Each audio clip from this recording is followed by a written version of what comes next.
Welcome to episode 4 of A Project About Nothing, where nonsense makes perfect sense. I hope you guys have tapped into the first 3 episodes as we broke down two champions that have just recently been crowned this past month, with the Oklahoma City Thunder winning the NBA title and our Florida Panthers winning the NHL title. So, congrats to both squads. I hope, obviously, the Florida Panthers are able to run it back and be the first three-peat champion, and I think since the 2001 Lakers, to three-peat in all four major sports. So, that'll be super, super cool to see. And again, shout out to Thunder for getting their first championship in franchise history.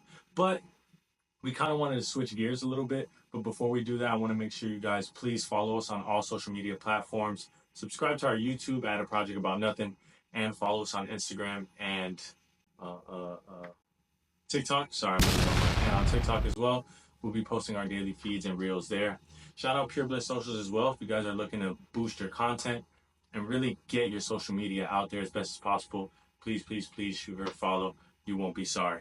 But we kind of want to switch gears here. I know we've been talking about sports a lot lately, but I kind of want to switch into the pop culture things, and specifically TV shows. TV shows from post 2010 have been a little inconsistent. And that's normally when I started watching TV more towards outside of sports, like outside of ESPN and obviously watching basketball and football, but more getting into character development, learning about TV shows or learning about certain characters or gravitating to certain characters. That's something that post 2010, as I've gotten older, not saying I've taken it more seriously, but I've taken a more vested interest into it. And of course, the Associated Press has their list. They're pretty much the king honcho of just about anything, and they use Rotten Tomatoes and other websites to, to pretty much give them their list. But it's going to be AP top five versus my top five as far as TV shows. Now, TV shows, they require a lot of depth, at least for me. Now, I do want to let you guys know, I am, disclaimer here, I'm putting aside all sitcoms, because sitcoms to me are just a different type of show that do provide entertainment. Obviously, it's a TV show, but it's just a different level of entertainment. I want to kind of tackle shows that have a little bit more meat to the bone, not necessarily focusing on comedy so much, because a lot of sitcoms do. Obviously, sitcoms like Seinfeld, Friends, Boy Meets World, Martin, Fresh Prince of Bel Air, those kind of shows, The Office, those are shows that really focus on the humor side of things specifically, and there's nothing wrong with that. That's why they're top sitcoms of all time. But we might do another show with sitcoms specifically, so make sure you guys tap in for that.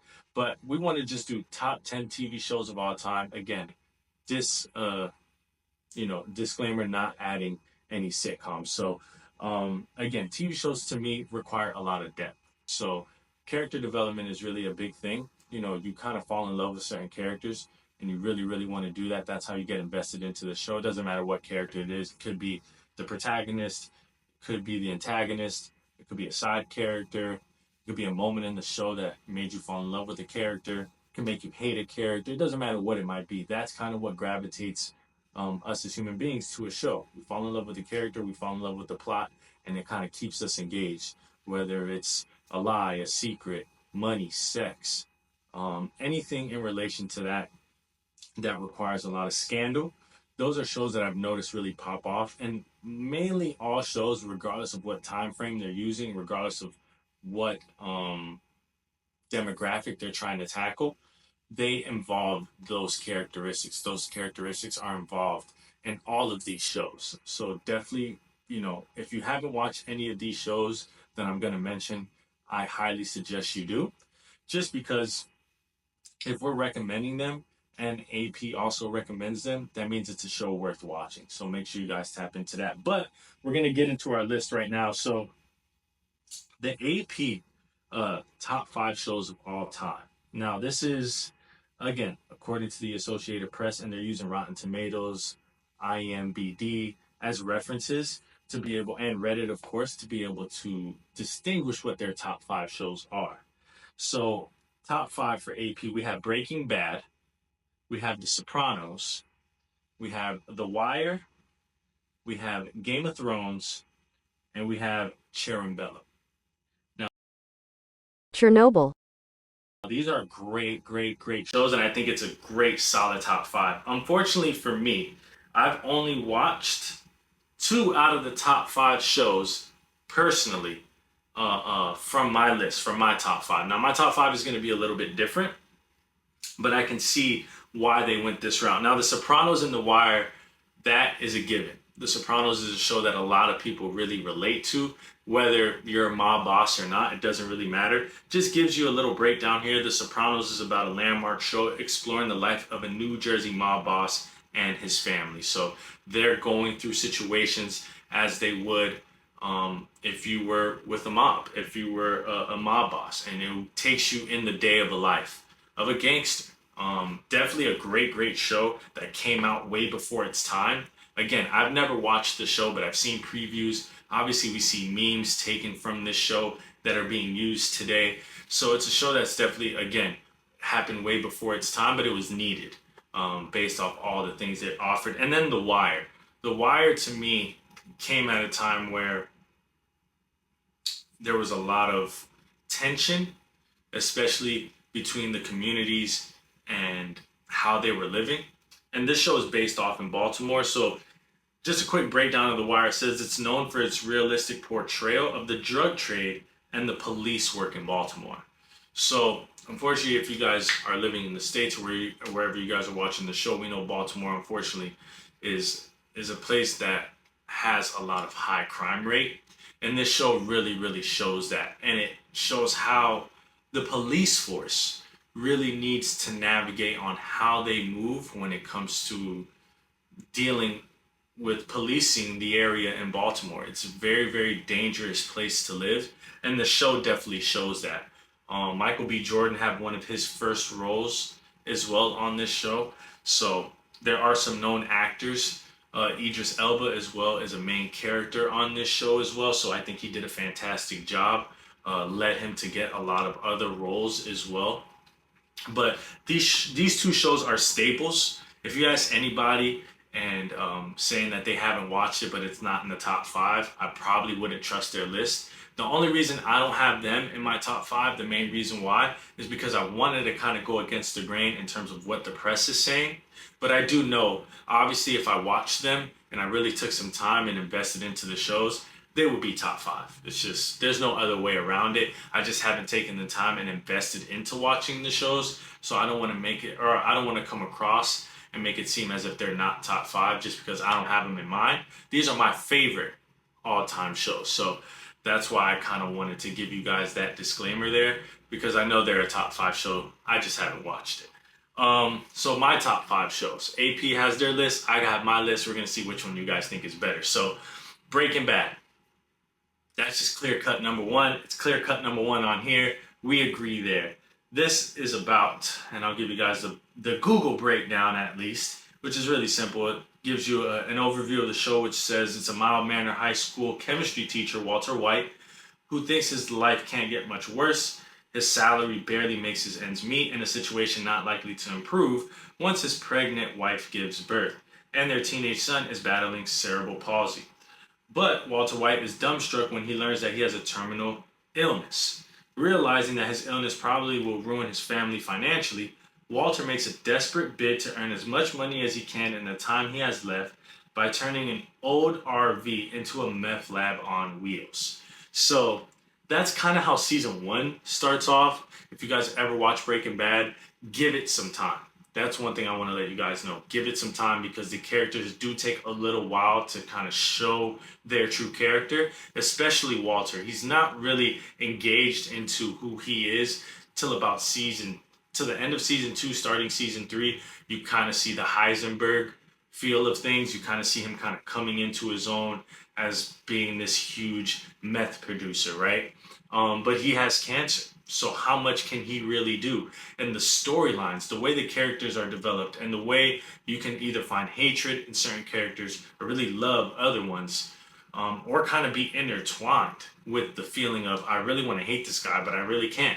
Walter really signifies that because you want to feel sorry for the guy. The guy has terminal cancer. He has a terminal illness. He's going to die. And he wants to do everything he can to set up his family. And if you guys ever watched the show, you'll actually hear him give you a number. He said, I need to make $650,000. That's my number. Now, if you guys watch the show, you'll notice he doesn't stop at that number. But he comes across as somebody who is just trying to make ends meet for his family because, unfortunately, he plans on dying soon, and his wife is about to give birth to another child, and his son has cerebral palsy. So he doesn't want to leave his wife high out strung, but he also doesn't feel like he can make $500,000 by being a high school teacher. Unfortunately, you can't. So seeing how Walter develops his character, seeing how well he's portrayed through the seasons, and as the seasons go on, not only does he get stronger, but the side characters do. Jesse Pinkman obviously develops his own character. Hank Schrader, his brother-in-law, is another character that a lot of people love. Stephen Gomez, who's Hank Schrader's partner and detective. I mean, people love that guy. Marie, Hank's wife. People hate it. She's a thief. She only wears purple in the show. There's a lot of characteristics that each character has that allows you to fall in love with them or really despise them. And that's really the go-to when it comes to an elite TV show. So Breaking Bad for sure, number one. Now, number two is tough because there's a lot of shows that I think could really fit that slot. But I'm gonna go with Stranger Things. Stranger Things is a show based in the 1980s, and it's a group of young friends witnessing supernatural forces and secret government exploits. As they search for answers, the children unravel a series of extraordinary Good night, mysteries. ladies. Kiss your mom So night for me. basically, it's a sci-fi show. It's about 5 kids who are really into playing board games and being close friends. They're not really the popular kids or getting invited to a lot of parties.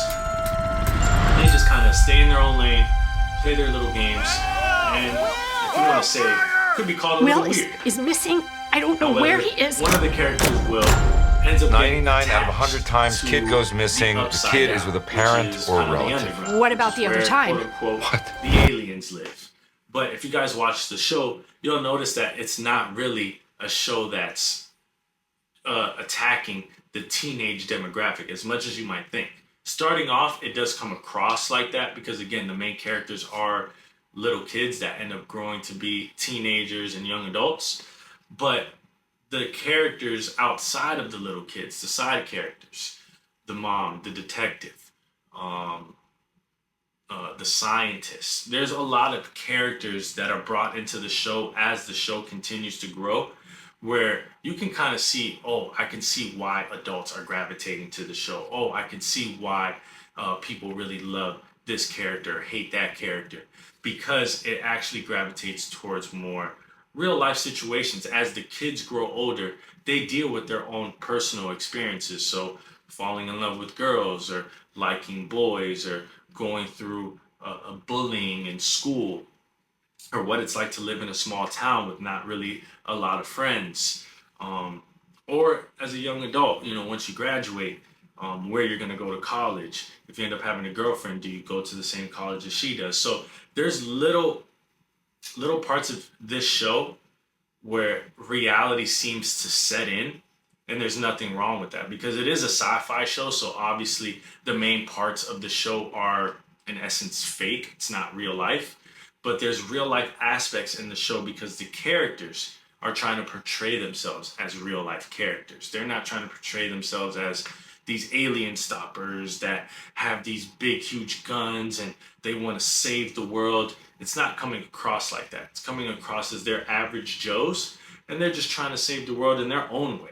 Now, they do end up having, if you end up watching the show, they end up finding somebody who used to be a part of the Upside Down, quote unquote, in 11, who has superpowers. And she's also a young girl who ends up growing with the young characters as well. So there's a development in each one of the characters, whether it's the adults or the young kids, that can allow any demographic to grab it. Whether you're an adult, whether you're a young kid, or even a teenager, you can find a way to really gravitate to one of these characters. And the story has developed beautifully. With side characters unfortunately passing away and others coming to light, you really, really can see how great the show can really turn out to be. So highly recommend that. I think last season, season 6, I think, or season 5. It should be season 5. It's going to drop in 3 different separate times, but it will be dropping this year. I think the first part of season 5 finale will be dropping in November. So make sure you guys tap into that. Watch it. It's streaming now on Netflix,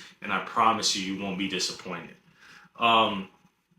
Third show on my list, which was the other show that was captured by AP as a top 5 show, which is Game of Thrones. I mean, need I say anymore? Game of Thrones is based off a book that George R. Martin's a series had sold, which is called The Song of Fire and Ice. It's brought to the screen, obviously, as Game of Thrones, and HBO decided to make the series. So it gives you a breakdown. It says HBO sinks its considerable storytelling teeth into a medieval fantasy epic. In this depiction of two powerful families, kings and queens, knights and renegades, liars and honest men, playing a deadly game for control of the seven kingdoms of Westeros, and to sit atop the Iron Throne. Martin is credited as the co-executive producer and one of the writers of the series, whose shooting locations include Northern Ireland, Malta, Croatia, and Spain. So obviously the budget for this show was exponentially lifted due to the storytelling in the book series, A Song of Fire and Ice. Game of Thrones has to be one of the most excruciating shows to watch. And the main reason why is because there's so much going on. I've never watched a show where there is so many characters that you really want to tap into. You have Jon Snow, you have Sansa, you have Jaime Lannister. You have so many different characters that you really either, again, want to fall in love with or want to hate. Your mind is unraveling as each season progresses, as each season goes on. You kind of start to realize, wow, I'm really invested into the show, whether one way or another. And there's so many different characters that are going through so many different experiences. You really don't want to take your eyes off the screen. And HBO does a really great job with the first 4 seasons. I think they really peaked in terms of the storytelling, the writing, not so much the character development, because you can see that as the show progresses, but really the acting. The way that these actors and actresses deliver their roles, it's next to none. And HBO is always going to have it there on set. It's one of their classic shows that they put out since I think the show came out in 2011. I don't see this ever being discontinued or taken off HBO, just because they have done a great job at really pushing it forward. Now, obviously, they decided to do a spin-off with House of Dragon. Definitely something you guys should also watch as well. But this is a show where if you're into fantasy, if you're into flying dragons, you can watch it. If you're into scheming, if you're into people trying to pull one over on another, if you're into crazy surprises, if you're into unexpected deaths to main characters, this is the show for you. This show literally has everything that you would want. Whether it's suspense, whether it's love, whether it's passion, whether it's storytelling, whether it's character development. There's so many aspects to this show that you can actually grow and watch it and grow with, not necessarily with the characters, but with the story. And that's always the main thing when you watch a show. You want to grow with the story. That's why, again, I said disclaimer, I didn't want to put sitcoms in this because I felt like it's its own category. When you watch shows like this, you want to grow with the story. You kind of want to fall in love with the story almost as much as you fall in love with the characters. So I think it's really important that when you watch shows like this, especially Game of Thrones, you don't attach yourself into one mode or you see one story and get locked in on it. You really want to open your mind and be vulnerable to the characters and allow the characters to hit you in a way where it can make you mad, it can make you sad, it can make you happy, it can make you anxious. You want to let it hit your heart and soul in a way where it can allow you to feel what you need to feel to give you the best outcome of the show, whether you like it or not. So Game of Thrones, for sure, a top 5 show, can't be topped. Show number 4 of my top 5. Now, this is going to be a hot take. I think these last 2 shows are going to be a hot take. But I'm currently rewatching this, almost finished up. And I can tell you right now, this show that I'm going to mention has, to me, probably the best main character development out of any show I've ever watched. And again, I haven't seen Sopranos. I haven't seen The Wire. So don't kill me. Because I know those shows will probably be up there as far as main character development. But Sons of Anarchy has to be on this list. It just has to be. Obviously, the show does get a little outdated towards season 5, 6, and 7. You can tell it gets a little repetitive, but you can't tell that based off of how great um, I forgot the guy's name, his real name, but his character name is Jax Teller. How he portrays his character. So the overview of the show talks about a single father in Jax Teller finding his loyalty to his outlaw motorcycle club tested by his own growing unease concerning the group's lawlessness. While the club protects and patrols the town of Charming, um, Teller keeping drug dealers away, his activities also include thriving and lucrative illegal arms businesses. So basically, it's about a motorcycle club who is looking to, the main character, Jax Teller, is looking to get his motorcycle club outside of illegal activities. So outside of running guns, outside of muling drugs. He doesn't want to be involved in that. But he's battling that because his club is so used to it. His club is so used to making that as a profit that they don't know what they're going to do. There's ties within the relationship that allow him not to just break easy off of guns. And he doesn't have full say.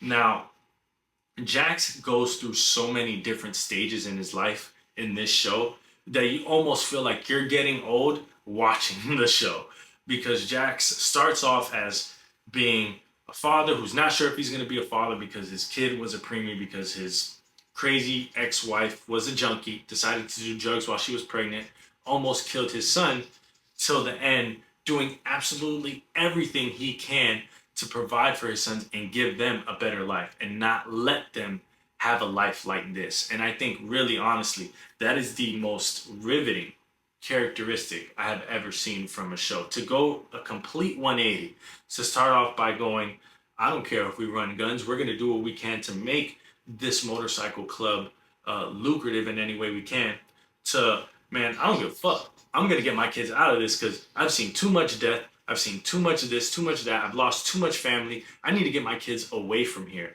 And everything that happens in between that, it's gonna make you cry. It's gonna make you laugh. It's gonna make you say, "Holy shit, how did this happen?" It's gonna make you go, "Man, I need to rewatch this again." And that's what you want from a show, especially when there's so much put onto the main character. That's the one reason why I think a lot of people don't put this show in their top 5, because I think it relies too much on Jax Teller to deliver his role at an exponentially level, at an excellent level, that it allows the side characters to not have to be so good. Gemma doesn't have to hit so well every episode.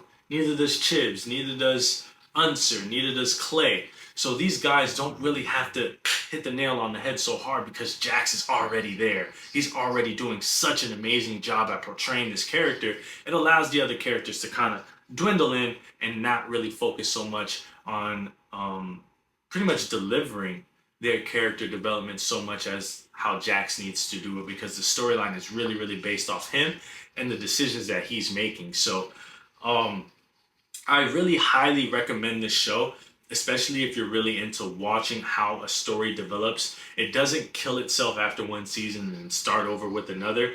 After one season is done, it bleeds into the next season pretty fluently, kind of like Game of Thrones, where it's not like you find an evil guy, you kill him after the first season, then there's the next evil guy. It doesn't do that. It allows you to really grow with the story and really, it really grows with the story, and it allows you to smoothly transition into the next season to where you don't forget what happened in season 1, and it won't allow you to miss anything from season 2 and then season 3 and so on and so forth. So highly recommend this show. And if you don't watch it, you're missing out. I'm telling you right now. Top 5 my fifth show in my top 5. This is also another hot take, a show that's been spinning off again recently, but nothing is going to be like the original, of course, and we're going to have to go with Dexter. Dexter, to me, is on par with Jax Teller in terms of how great the main character is in this show, but the side characters really, really drive it home. So Dexter says here, Dexter Morgan is a Miami-based blood spatter expert who doesn't just solve murders, he commits them too. In fact, he's a serial killer, but he only murders the guilty, so he feels justified with his lifestyle choices. His policewoman's sister and his cop co-workers have no idea that he lives a double life. However, adoptive father Harry knows his secret and does in fact help Dexter hone in his skills. It's a unique brand of justice for which charming Dexter feels psychological hunger. So clearly, Dexter's a killer, but he's, I guess you want to say, a nice killer and only kills bad people, which eventually kind of calls you a vigilante, which he really isn't. But Dexter's story really, not saying it sits well with people because obviously we don't want to sit well with psychopaths, but he is somebody who, when you watch the show, you realize how invested he was into being himself. He really, really, really took his dad's advice, took it to heart, and never listened to anybody else. And you can really see that in his character. As he develops a relationship with Rita, you could tell that he doesn't really love her. He just does this because his dad asked him to do it. He decides to keep the truth from his sister for as long as he can. He decides to, again, only kill the bad guys. Once he finds out in season 1 that his adoptive sister was about to be killed by his blood brother, he still kills his brother because that's what his dad taught him to do. So you could tell the ties in which Dexter is being formulated on are through his father. And I think the way his father is being portrayed in the show is amazing. Even though he's a ghost and you really don't see him in terms of him in real life because his dad is dead in the show, you still see his character show how much impact he has on Dexter and his sister. Because his sister is actually the only person I could say he ends up truly loving. Except Hannah at the last season, he ends up falling in love with her, but he ends up being a different person at that time. But throughout the most part of the show, most part of the series, Deborah Morgan is the only person he loves, which is his sister. It's the only person that truly, truly knows him without knowing his secret. So Dexter's story is pretty much living in secret. And if you're really into watching shows that have a lot of thriller moments, this is the show for you. Not knowing when he's going to kill, not knowing who he's going to kill, not knowing when the kills are going to happen. Those are all different aspects of a show like this, like a thriller show, that really, really allow you to fall in love with this character because it's random. He does things at random, and it's almost impulsive when he's not an impulsive person. That's the thing, is that he's very calculated, but then you see throughout the show how impulsive he gets because he can't seem to control his dark passenger, and it allows the dark passenger to take over. And seeing that, watching it visually, you almost go, holy shit, why did he do that? And then you realize as the show progresses why he did it, because he seems to have no control when all he wants to do is have control of the dark passenger, and he doesn't seem to be doing that very well. So definitely another show I definitely recommend. Again, towards the latter part of the seasons, like most of these shows, they end up getting a little bit repetitive, a little redundant. But again, just the character development and the side characters in this show specifically, they really, really knock it out the park. And I give them a lot of credit. Shout out to Showtime for creating such an amazing show. That's my top 5 TV shows of all time against AP's top 5 TV shows of all time. Again, disclaimer on the sitcoms, but I hope you guys tap in. Make sure you guys follow us on all social media platforms. Follow us on TikTok and Instagram, and subscribe to our YouTube. But that's a wrap for episode 4. I'm out.